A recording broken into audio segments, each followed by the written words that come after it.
Hello students, good morning. Standard 4, subject English, unit number 5. Don't be afraid of the dark. हमने वो poem देखी थी, उसके बाद उसका जो लेशन था हेलन केलर वाला वो देखा था. अब हमें उसमें आगे क्वेश्चन आंसर्स और वो सब देखे. अब हमें उसका आगे का टॉपिक है वो देखना है. तो उसका आगे का टॉपिक है filling the blanks with the right words. यहाँ पे हमें होमोफोन्स दिए गए हैं. होमोफोन्स का मतलब होता है कि उसका साउंड सेम होता है लेकिन उसके मीनिंग अलग अलग होते हैं. जैसे कि SEEC और SEAC दोनों बोले जाते हैं सेम लेकिन उसका मीनिंग होता है वो अलग अलग होता है. जैसे कि SEEC का मतलब होता है देखना और SEAC का मतलब होता है समुद्र. तो ऐसे ही दोनों के मीनिंग अलग अलग होते हैं लेकिन बोले जाते हैं सेम. I mean उसका साउंड सेम है लेकिन उसका मीनिंग है वो डिफरेंट है. तो वैसे यहाँ पे हमें जो होमोफोन्स दिए हैं वो हमें देखने हैं. फर्स्ट है you are not blank to talk blank in the library. Aloud, aloud, ALOUD aloud यानी जोर जोर से, और ALLOWED अलाउड यानी यहाँ पे मतलब यहाँ पे आपको परमिशन नहीं है कि आप जोर जोर से चिल्लाओ. तो यहाँ पे हमें फर्स्ट में लिखेंगे you are not allowed to talk aloud in the library, कि यहाँ पे आपको लाइब्रेरी में जोर जोर से बातें करने की परमिशन दी जाती नहीं है. फिर यहाँ पे है TALE टेल यानी गपशप करना, बातें करना, स्टोरी कहना, और TAIL टेल यानी पूंछ.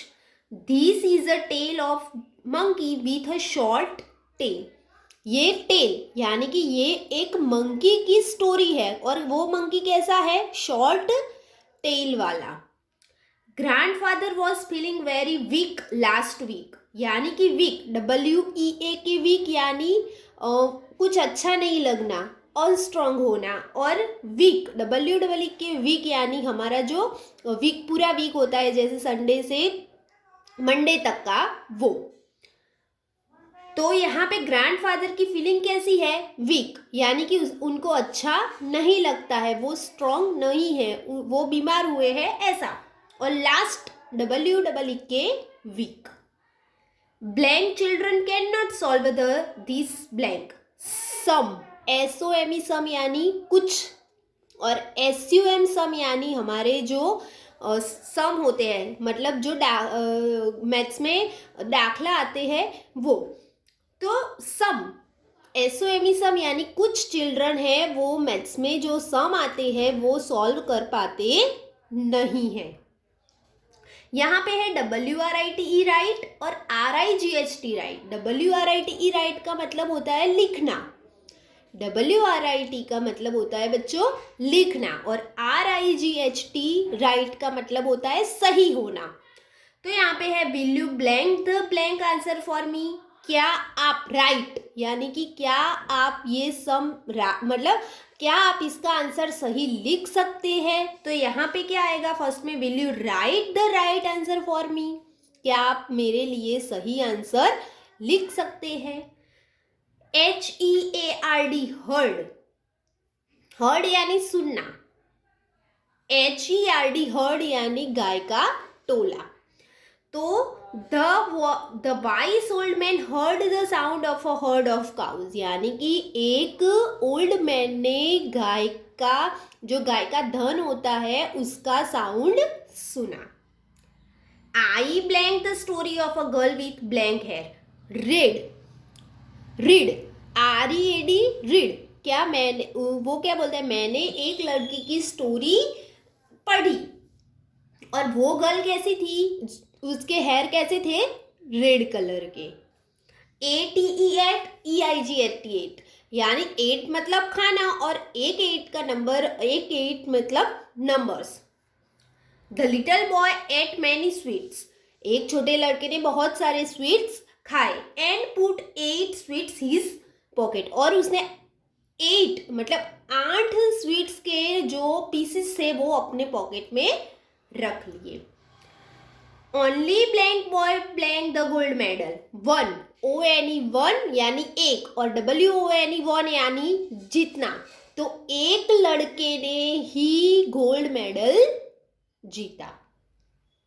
Would you get some wood to make a table, क्या आप कुछ लकड़ियाँ, वुड यानी लकड़ियाँ, क्या आप कुछ वुड ला सकते हैं टेबल बनाने के लिए। तो बच्चों यहाँ पे इसको हम क्या बोलेंगे, होमोफोन्स। होमोफोन्स का मतलब होता है साउंड सेम है लेकिन उनका मीनिंग अलग है। आप ब्लैंक्स पढ़ोगे तो आपको पता चल जाएगा कि इस ब्लैंक में कैसे फिलअप करना है। अब हमें लिखने हैं कॉन्ट्रैक्शंस। कॉन्ट्रैक्शंस का मतलब होता है बच्चों कि यहाँ पे जो वर्ड्स दिया है हमें उसका शॉर्ट फॉर्म।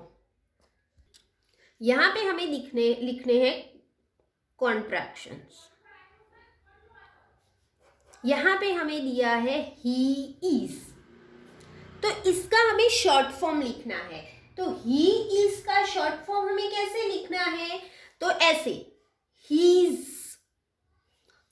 हम बोलते हैं ना, ऐसा हमें कोई हमारी बुक में दिया गया है लेकिन आपको तब नहीं पता था कि इसका मतलब क्या होता है, इसको कैसे पढ़ा जाता है, लेकिन इसको हम कॉन्ट्रैक्शंस बोलते हैं कि ही इसका ये शॉर्ट फॉर्म है। यहाँ पे दिया है ही विल, तो यहाँ पे ही और एपोस्ट्रॉफी एस लगा के डबल एल लिखना है, तो उसका ये कॉन्ट्रैक्शंस हुआ। ही विल का कॉन्ट्रैक्शन क्या हुआ, एच ई, फिर ऐसे कॉमा करना है, फिर डबल एल लिखना है, तो ही विल। बच्चों आपको ये है ना वो सीख लेने हैं कि इज है तो ऐसे एस लिखना है, विल है तो डबल एल लिखना है, और आई एम दिया है या तो आई और एम लिखना है। फिर है यहाँ पे यू हैव, तो यहाँ पे लिखेंगे यू फिर वी हैव। बराबर बच्चों, आपको ये ध्यान में रखना है कैसे सब में आगे क्या ही चेंज होगा कि he has, you have, we have, ऐसे ही तो आगे वाला जो है वैसे का वैसा लिखना है। सिर्फ हमें चेंज क्या करना है, हैव, तो हैव को ऐसे लिखेंगे। फिर है यू आर, तो यू आर ऐसे लिखा जाता है, तो आपको ये याद रखना है कि यू आर कैसे लिखेंगे, ऐसे लिखेंगे। तो ऐसे जो बहुत सारे कॉन्ट्रैक्शंस है वो हम यहाँ पे हमारी वर्कबुक में देखते हैं। तो देखो बच्चों, यहाँ पे हमें फर्स्ट दिया है शी इज माई सिस्टर, और जिसके नीचे अंडरलाइन की है शी इज, तो शी इज का कॉन्ट्रैक्शंस कैसे लिखा है, शीज, और दैट इज तो दैट्स। वैसे ही यहाँ पे हम लिखेंगे अब आगे वाले कॉन्ट्रैक्शंस। यहाँ पे फर्स्ट है does not, Kiran does not like sweets, तो किरण तो वैसे का वैसा, डज नॉट का होगा डजंट। नॉट है तो एन को आगे लाके एपोस्ट्रॉफी एस करके टी लगा देना है, doesn't like sweets, so he did not तो डिडंट।